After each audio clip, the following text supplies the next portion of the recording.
जय यीशु। प्रभु यीशु के सामर्थ्यवान नाम पर और एक बार आप सभी लोगों को फादर अभिवादन करते हैं। बाइबल तीर्थ यात्रा के 278वां दिन में आपका स्वागत है। यशायाह नबी के 61, 62, 63 अध्यायों पर हम आज मनन करते हैं। प्रवक्ता ग्रंथ के अध्याय 16 और मत्ती के सुसमाचार के अध्याय 18, इस तरह पूरे 5 अध्याय। यशायाह नबी के 61वां अध्याय, इसको हम 2 भाग में बांटते हैं। पहला भाग 1 से 3 तक, वहाँ पर प्रभु के एक अभिषिक्त के बारे में बताया गया है। हालेलुया, जो उद्धार करने के लिए आए हैं। और वास्तव में नबी स्वयं अपने विषय में यहाँ पर प्रकट कर रहा है। वो कौन से कार्य के लिए प्रभु के द्वारा भेजा गया है वो बता रहे हैं, लेकिन इसका पूर्ण अर्थ, आध्यात्मिक अर्थ ईसा मसीह में पूरी हुई है, इसका कोई शक नहीं है। क्योंकि लूकस के सुसमाचार के अध्याय 4 वचन 17 से 22 तक, वहाँ पर जब पहली बार नाजरत के सभागृह में प्रभु पवित्र वचनों को पढ़ने के लिए खड़ा हुआ, यशायाह का ग्रंथ उनको दिया गया था। वहाँ पर यशायाह के ग्रंथ से इन्हीं वचनों को प्रभु निकाले और पढ़े। पढ़ने के बाद बोला, आपके सामने जैसे आप सुन रहे हैं, इन भविष्यवाणियों की पूर्ति आज हुई है, मुझ में हुई है। प्रभु ने इस बात की घोषणा की। इसलिए हम जानते हैं यहाँ पर जो बातें, एक अभिषिक्त के बारे में, प्रभु का आत्मा मुझ पर छाया रहता है क्योंकि उसने मेरा अभिषेक किया है। उसने मुझे भेजा है कि मैं दरिद्रों को सुसमाचार सुनाऊं, दुखियों को ढारस बनताऊं, बंदियों को छुटकारे का और कैदियों को मुक्ति का संदेश सुनाऊं। ये प्रभु ईसा मसीहा का मिशन है और मिशन पत्रिका है। वो जो कुछ करने आए हैं उसको वो सबसे पहले प्रकट कर ही रहा था, भले ही उस समय आदमी उन पर विश्वास नहीं किया। हालेलुया। और दूसरा भाग 4 से 11 तक के वचन है। वहाँ पर उद्धार के विषय में हम पढ़ते हैं, क्योंकि आने वाले दिनों में इज़राइल की भविष्य महिमामय होगी, ऐश्वर्य से भरा हुआ होगा। वहाँ पर क्या होंगे? पुराने खंडहरों पर नगर का निर्माण होगा। वे नगरों में बस जाएंगे। पीढ़ियों से जो पहले उजाड़ पड़े हुए थे वे सब खड़े होंगे, यानी पूर्वजों से चली आ रही निरर्थक जीवनचर्या से उद्धार लोगों का होने वाले हैं। और दूर दूर के लोग तेरे सेवक बनकर तेरी भेड़ बकरियां चराएंगे, यानी विदेशी लोग भी सेवक बनेंगे। इसका आध्यात्मिक अर्थ है अन्य दुष्ट आत्मा शक्तियों के ऊपर लोगों को अधिकार मिलेगा। और प्रभु का वचन कहता है, तुम लोग कहलाओगे प्रभु के पुरोहित। यीशु की पुरोहिताई में वे भागी बनेंगे। ये सब किसके विषय में? कलीसिया में ही ये सब पूरी हुई है। राष्ट्रों की संपत्ति का उपभोग करेंगे। मेरी प्रजा को बहुत अपमान, तिरस्कार, अत्याचार झेलना पड़ा, इसलिए उसे देश में दुगुनी विरासत मिलेगी, चिरस्थायी आनंद प्राप्त होगा और वह उनके वंशज प्रसिद्ध होंगे। ये सब किसके विषय में है? ये सब पूरी हुई है। ये सारी भविष्यवाणियाँ कलीसिया में ही पूरी हुई है। इसलिए ये अध्याय एक बहुत सुंदर अध्याय है जो ईसा मसीहा में और कलीसिया में पूरी हुई है। हालेलुया। 62वां अध्याय बहुत ही खास, बहुत ही अनन्य, बहुत ही महत्वपूर्ण और सुंदर अध्याय है, क्योंकि इसका पूर्ण अर्थ प्रभु यीशु में कलीसिया में पूरा हुआ है। यहाँ पर जितनी भी भविष्यवाणियाँ हैं वो सब कुछ प्रभु यीशु में पूरी हुई है। इसलिए इस अध्याय को हम थोड़ा निकट रूप से देखने की कोशिश करेंगे। पहला वचन में, सियोन के विषय में तब तक चुप नहीं रहूँगा, मैं यरूशलेम के विषय में तब तक विश्राम नहीं करूँगा जब तक उसकी धार्मिकता उषा की तरह नहीं चमकेगी, जब तक उसका उद्धार धधकती मशाल की तरह प्रकट नहीं होगा। सियोन के विषय में, सियोन यहाँ पर कलीसिया का प्रतीक है। प्रियजनों, कलीसिया के लिए प्रभु कहते हैं, मैं जब तक उसको उद्धार, उसको दुनिया के लिए उद्धार का एक कारण नहीं बनाऊंगा तब तक मैं विश्राम नहीं करूंगा। जब से पहला मनुष्य पाप किया तब से ईश्वर ने ये योजना बनाई थी कि मानव जाति के पाप का उद्धार करने के लिए यीशु को जाना है और अपना जीवन कुर्बान करना है और इस तरह मनुष्य को बचाना है। हालेलुया। इसलिए कलीसिया को दुनिया के सामने उद्धार का एक एक एक हथियार, एक उपकरण जब तक नहीं बनाऊंगा तब तक मैं विश्राम नहीं करूंगा। और कहता है तेरा एक नया नाम रखा जाएगा। एक नया नाम के बारे में प्रकाशना ग्रंथ के अध्याय 2 वचन 17 में हम पढ़ते हैं, प्रभु का दिया हुआ एक नया नाम। वचन 3 में तू प्रभु के हाथ में एक गौरवपूर्ण मुकुट बनेगी, अपने ईश्वर के हाथ में एक राजकीय किरीट। कलीसिया प्रभु के लिए वैसा ही है। हालेलुया। वचन में हम पढ़ते हैं कि कलीसिया यीशु के लिए क्या थी।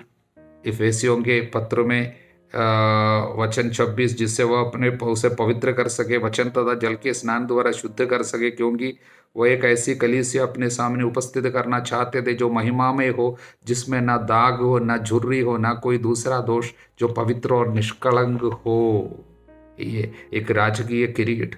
तू न तो फिर परित्यक्ता कहलाएगी, ना तेरा देश उजाड़, बल्कि तू परम प्रिय कहलाएगी। तेरे देश का नाम होगा सुहागिन, क्योंकि प्रभु तुझ पर प्रसन्न होगा।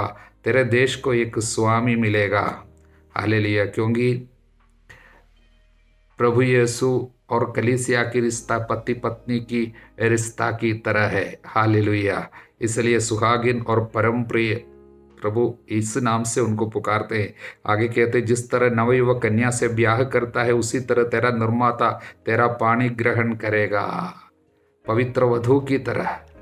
इसलिए हम वचन में पढ़ते हैं, कुरिन्थियों के नाम दूसरा पत्र अध्याय 11 वचन 2 में संत पौलुस लिखते हैं, मैं जितनी तत्परता से आप लोगों की चिंता करता हूँ, वह ईश्वर की चिंता जैसी है।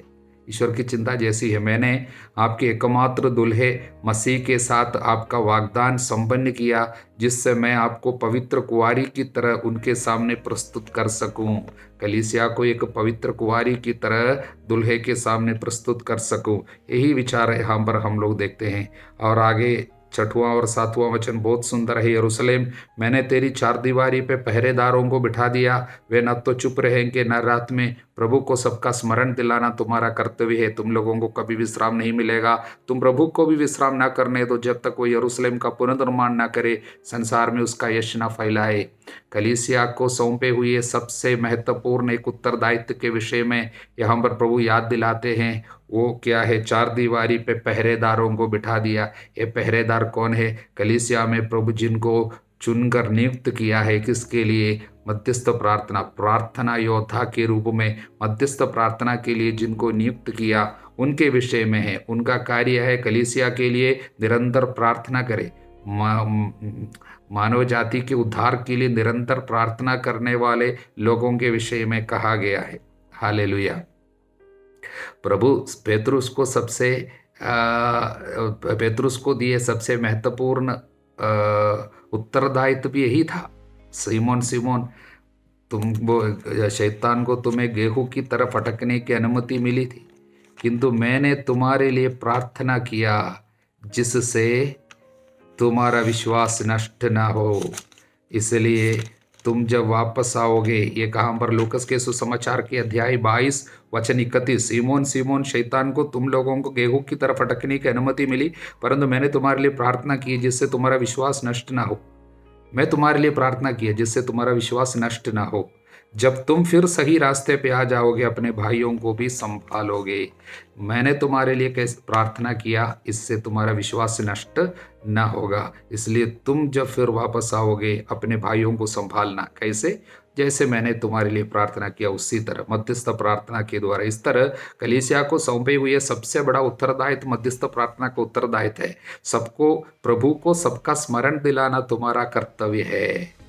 इसलिए इसमें 3 कार्य दिखाई देता है। पहली बात जो है, प्रभु विश्राम नहीं करना चाहता है, विश्राम नहीं करता। कलीसिया के कारण, कलीसिया के लिए प्रभु वो जागता है, वो निरंतर जाग रहा है और वो उत्साही रहता है और वो विश्राम नहीं करता है।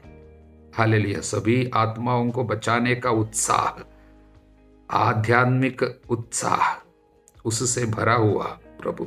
और वो प्रभु चाहते हैं हम भी उसी उत्साह से मध्यस्थ प्रार्थना के द्वारा सबों की याद प्रभु को दिलाते जाए, प्रभु ये चाहता है। इसलिए प्रभु आत्माओं की मुक्ति के कार्य में हम लोगों का सहयोग मांगता है, लोगों का सहयोग चाहता है। इसके विषय में लिखा है, हालेलुया। और वचन 8 में प्रभु ने अपना दाहिना हाथ और शक्तिशाली भुजा उठाकर ये शपथ खाई। ये प्रभु का दाहिना हाथ यीशु है, Jesus is the right hand of God. और उसके द्वारा जो भी आशीर्वाद हमको मिली है, मैं फिर कभी तेरा अन्न तेरे शत्रुओं को खाने नहीं दूंगा। जो भी आशीर्वाद यीशु के द्वारा मानव जाति को मिली है, उसे शैतान नष्ट नहीं कर सकेगा। हालेलुया। और आगे कहते हैं वचन 9, बल्कि जिन लोगों ने गेहूं काटा वे उसे खाएंगे और प्रभु की स्तुति करेंगे। गेहूं खाएंगे, गेहूं की रोटी खाएंगे और स्तुति करेंगे। और तेरे मंदिर के प्रांगण में वे अंगूर पिएंगे। ये क्या है? दाखरस और गेहूं की रोटी, और वो भी तेरे मंदिर के प्रांगण में, मंदिर में वे खाएंगे पिएंगे। ये यूकरिस्त के सिवा क्या है? हालेलुया। इसका प्रतीक यहाँ पर, क्योंकि ये भविष्यवाणी यूकरिस्त में ही पूरी होती है, क्योंकि वे प्रभु की स्तुति करेंगी। यूकरिस्तिया यानी स्तुति, धन्यवाद। हालेलुया। और आगे अगला वचन 10 में, नगर के फाटक से बाहर निकलो, प्रजा का मार्ग तैयार करो, राजमार्ग का पुनर्निर्माण करो, पक्की सड़क बनाओ। ये क्या है? ये ईसाइयों का प्रतीक है जो अपने लक्ष्य स्थान की ओर बढ़ रहे हैं। कहाँ की ओर? स्वर्ग की ओर। उस रास्ते का मार्ग तैयार करो। दूसरों के लिए भी बाधा नहीं बनना, दूसरों को भी प्रभु के मार्ग पर लेके आना। पक्की सड़क बनाओ, झंडा फहराकर राष्ट्रों को सूचना दो, साक्षी बनो, प्रभु के बारे में लोगों को बताओ। स्वर्ग राज्य की ओर बाकी लोगों को भी आने के लिए तुम्हारे जीवन के द्वारा तुम राजमार्ग का और पक्की सड़क को बनाना, ये अपने जीवन, पवित्र जीवन बिताने के द्वारा ही यह संभव होता है। 11वां वचन, यह है समस्त पृथ्वी के लिए ईश्वर का संदेश। सियोन की पुत्री से यह कहो, देख तेरे मुक्तिदाता आ रहे हैं, तेरा प्रभु तेरे पास आ रहे हैं। ये अंतिम समय के बारे में, प्रभु के दोबारा आगमन के विषय में एक संदेश है, मैसियानिक संदेश है। प्रभु आ रहे हैं। इसलिए यशायाह के इस ग्रंथ में बहुत ही सुंदर संदेश हम लोगों को मिल रहे हैं। वे पवित्र प्रजा और प्रभु के मुक्ति प्राप्त लोग कहलाएंगे। ये हमारे सिवा और कौन है? और तेरा नाम परम प्रिय तथा अपरित्यक्त नगरी रखा जाएगा। हमारे लिए अपना जीवन कुर्बान करने वाला यीशु क्या कहा? मैं अब तुम्हें नहीं त्यागूंगा, मैं कभी छोड़ नहीं दूंगा। प्रभु ने वादा किया, इसलिए अपरित्यक्त नगरी, परित्यक्त नहीं होगा। और परम प्रिय, प्रभु का परम प्रिय कहलाएगा, क्योंकि प्रभु ने अपना खून बहाकर हमें बचा लिया है। इसलिए हम प्रभु के अपने हैं। अब कोई भी हमको प्रभु से अलग नहीं कर सकते हैं। इसलिए 62वां अध्याय पूरा प्रभु और कलीसिया के रिश्ता है। इतने सुंदर एक अध्याय बहुत कम हमें देखने को मिलते। हम प्रभु को इस अध्याय के लिए धन्यवाद दे। इतने सुंदर वचनों से भरा हुआ इस अध्याय को अच्छा से सीखिएगा। हल्लेलुया। अब हम 63वां अध्याय को समझने की कोशिश करेंगे। पहला भाग 1 से 6 तक। यहाँ पर यदोम के ऊपर प्रभु दंड दे रहे हैं। यदोम पर प्रभु का प्रतिशोध। यदोम प्रभु के शत्रुओं का प्रतीक है। हालेलुया। क्योंकि यहूदा पर कई बार आक्रमण करने वाला एक देश है यदोम, और प्रभु उनको दंड दे रहे हैं। हालेलुया। यदोम के सबसे प्रमुख नगरी का नाम था बोसरा, और इब्रानी भाषा में बोसरा का अर्थ था अंगूर का कुंड, जहाँ पर अंगूरी निकालने के लिए अंगूर को पूरा रौंदा जाता है। हालेलुया। अब हम समझ सकते हैं वह कौन एदोम के बोसरा नगर से आ रहा है। प्रभु को नबी ऐसा दर्शाया है कि वो बोसरा नगर में लोगों को दंड देने के बाद, अनेक लोगों की मृत्यु के बाद प्रभु ने दंड दिया। तो देखिए, पुराने विधान में प्रभु को दंड देते हुए, अनेक लोगों को, शत्रुओं को मार डालते हुए हम देखते हैं। हम इसके विषय में पहले भी बता चुके हैं। अब प्रभु ने उनको दंड देने के बाद प्रभु वापस आ रहे हैं एक सामर्थ्यवान योद्धा की तरह, लेकिन उनका वस्त्र पूरा लाल है। हालेलुया। वो लाल किस लिए है? खून से, लोगों का खून है। लेकिन नबी इसको काव्यात्मक रूप से बोल रहे हैं, तेरे वस्त्र लाल क्यों है, वे अंगूर का कुंड रौंदने वाले के वस्त्र जैसे है। अंगूर का कुंड बोसरा, हालेलुया।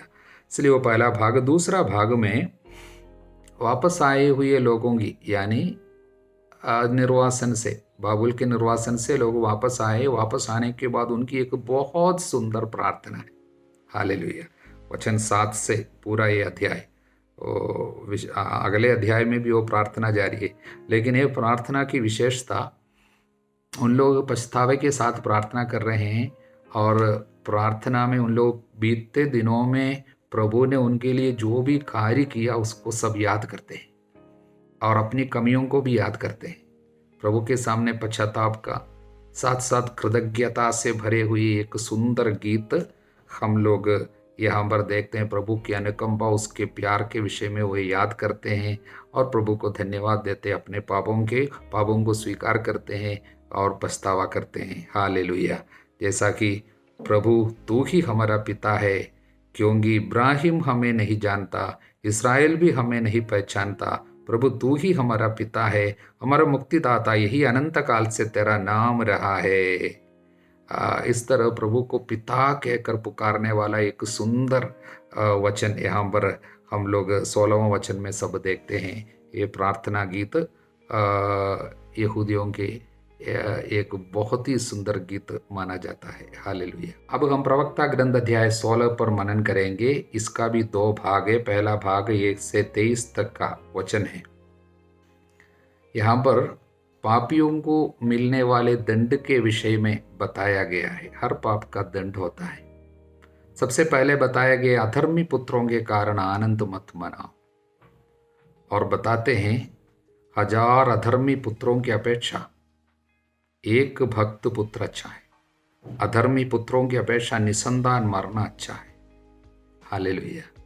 जिनका बच्चा नहीं है वो अच्छी बात है, लेकिन अधर्मी पुत्र, उससे विपत्ति घर को सताएंगे। इसलिए ये पहली बात। दूसरी बात, दुष्टों की पीढ़ी की नष्ट हो जाती है। अगर पापमय जीवन बिताएंगे, पीढ़ी पर उसका असर आ जाते हैं, बच्चों पर भी उसका असर आएगा, पीढ़ी नष्ट हो जाते हैं, ये बताते हैं। वचन 7 में बताया है, पापियों की सभा में आग प्रज्वलित होती है, विद्रोही भीड़ के विरुद्ध कोप फटकता है। ये आग प्रभु की ओर से है। मतलब विद्रोही भीड़, जो कहना नहीं मानता है, डिसोबीडियंट लोग हैं, वहां पर उनके विरुद्ध क्रोध आएगा, प्रभु का कोप, हालेलुया। आगे हम पढ़ते हैं, अपनी शक्ति के बल पर विद्रोह किया था, उनको प्रभु क्षमा नहीं किया। जो अपनी शक्ति पर घमंड करता है और अपने शक्ति के बूते पर विद्रोह करता है, उनको प्रभु क्षमा नहीं करता। वचन 9, घमंड के कारण प्रभु ने लौट के नगर की रक्षा नहीं की। सदोम के विषय में लोग घमंड में थे, उनके ऊपर विपत्ति आई। 11वां वचन में लिखा है, हठपूर्वक उससे विद्रोह किया था। 6 लाख पैदल सैनिकों के साथ वही किया। प्रभु हठपूर्वक उससे विद्रोह। इसलिए आदमी कितने भी ज़्यादा क्यों न हो, यदि आप विद्रोह करेंगे, आप प्रभु के खिलाफ कार्य करेंगे, चाहे आदमी कितना भी हो, क्षमा नहीं मिलेंगे, उनके ऊपर दंड आ जाएंगे। और एक व्यक्ति भी इस तरह का विद्रोह का कार्य करे, वो भी बिना दंड का नहीं बचेगा। चाहे 1000 लोग करे, चाहे एक व्यक्ति करे, पाप करने से विपत्ति जरूर आ जाती है, उसका पाप का दंड जरूर भुगतना ही पड़ेगा। वचन 14 में लिखा है, पापी अपनी लूट के साथ नहीं भाग सकेगा। यानी पाप की कमाई के साथ आप कभी भाग नहीं सकेगा, ना बच सकेगा। पाप की कमाई घर में संकट को जरूर लाता है। और अंतिम बात जो है, मैं प्रभु के सामने से छिप जाऊंगा, ये मत कहो। वचन 16 से 23 तक ही वो संदेश है। प्रभु के सामने अपने पाप को छिपाने की कोशिश नहीं करना। जैसा कि वचन 21 में लिखा है, जब मैं गुप्त में अपराध करता तो कौन जानता है, इस तरह नहीं बोलना, क्योंकि प्रभु आपके सारे गुप्त कार्यों को भी देखता है, हालेलुया। दूसरा भाग जो है, 24 से 31 तक वचन प्रभु की सृष्टि के बारे में है। वहाँ पर प्रभु ने सृष्ट वस्तुओं में एक सुंदर व्यवस्था रखी, एक ऑर्डर रखा हुआ है। प्रभु के बनाए हुए हर एक कार्य में एक व्यवस्था है। वो व्यवस्था में ही सब कुछ आगे बढ़ता है। सदा के लिए उनका कार्य क्षेत्र निश्चित किया है। प्रत्येक कृति का अपना स्थान निर्धारित किया है। वे प्रकृति के अनुसार उनको प्रभु अधिकार दिया है। वे सब उसकी निकटवर्ती कृति से टकराती नहीं है। आकाश में सब कितने नक्षत्र होती है, वे एक दूसरे से टकराते नहीं है, क्योंकि एक व्यवस्था पूरे धरती पे, पूरे पृथ्वी पर सृष्ट वस्तुओं के बीच में प्रभु ने एक व्यवस्था रखे हुए हैं। उस व्यवस्था में ही सब कुछ चलते हैं। हालेलुया। केवल मनुष्य ही उस व्यवस्था को तोड़ने की कोशिश करते हैं। इसलिए सब कुछ व्यवस्थित रूप से करने के लिए प्रभु हमको बताते हैं। सृष्टि में जो व्यवस्था है, ऑर्डर है, वही ऑर्डर हमारे जीवन में भी होनी चाहिए। इसलिए हम लोग कुरिन्थियों के पहले पत्र के अध्याय 14 वचन 40 में पढ़ते हैं, everything should be done decently and in order. सब कुछ व्यवस्थित रीति से किया जाए। हालेलुया। 18वां अध्याय में सबसे पहले हम इस तरह पढ़ते हैं, उस समय शिष्य ईसा के पास आकर बोले, स्वर्ग के राज्य में सबसे बड़ा कौन है? उसकी पृष्ठभूमि क्या थी? ओक्रिट के थियोफिलैक्ट हमको बताते हैं, उसके पहले का वचन पढ़ने से हमको समझ में आएगा इन लोगों ने ये प्रश्न क्यों पूछा। हालेलुया। उसके तुरंत पहले हमने क्या देखा? प्रभु ने पेतरुस को मछली पकड़ने के लिए भेजा और बोला, सबसे पहले जो मछली फंसेगी उसे पकड़ लेना, उसका मुंह खोल देना, उसमें तुम्हें एक सिक्का मिलेगा, उसे ले लेना, मेरे तथा अपने लिए उनको दे देना, कर चुकाना। हालेलुया। तो बाकी शिष्य लोगों को इन पर ईर्ष्या हुई, क्योंकि पेतरुस को प्रभु यहाँ पर ज़्यादा महत्व दिया। उन दोनों के लिए सिक्का पाया और दे दिया, हमारे बारे में कुछ बोला नहीं। इसलिए ईर्ष्या के कारण इन लोगों जाकर ये प्रश्न पूछा, स्वर्ग के राज्य में कौन बड़ा होगा? प्रभु एक शिशु को, एक छोटे बालक को बुलाया और कहा, देखो, यदि तुम फिर छोटे बालकों जैसे नहीं बन जाओगे, स्वर्ग के राज्य में प्रवेश नहीं करोगे। एक बालक की अनेक विशेषताएं हैं, उसमें सबसे बड़ी विशेषता, पहली विशेषता, वो मासूम है। पाप से जुड़ी हुई बातों में एक बच्चे की तरह बनना, मासूम बनना, निष्कपट बनना, निष्कलंक बनना, और अनेक विशेषताएं बच्चे की है, हम उनमें नहीं जाते हैं। हालेलुया। आगे प्रभु कहते हैं वचन 6 में, जो मुझ पर विश्वास करने वाले नन्हों में एक के लिए भी पाप का कारण बनता है, उनके लिए अच्छा ही होता उसके गले में छक्की का पाट बांधा जाता और समुद्र में डुबा दिया जाता। हालेलुया।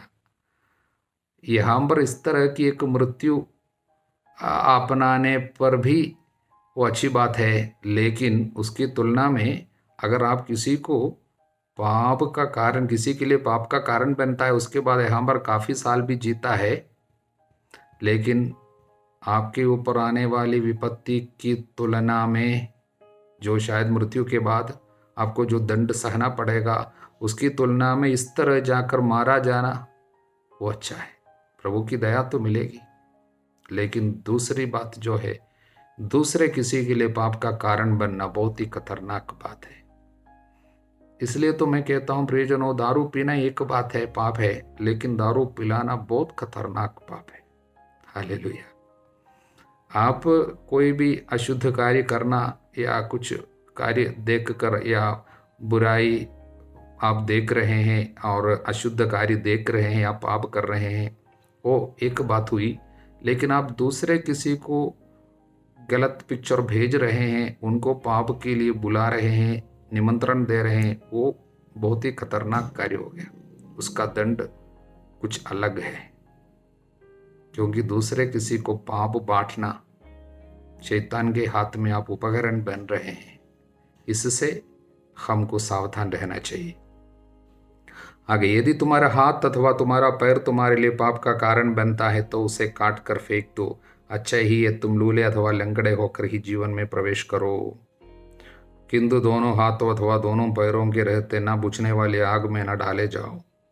आगे आंख के विषय में भी प्रभु इस तरह कहते हैं। हालेलुया।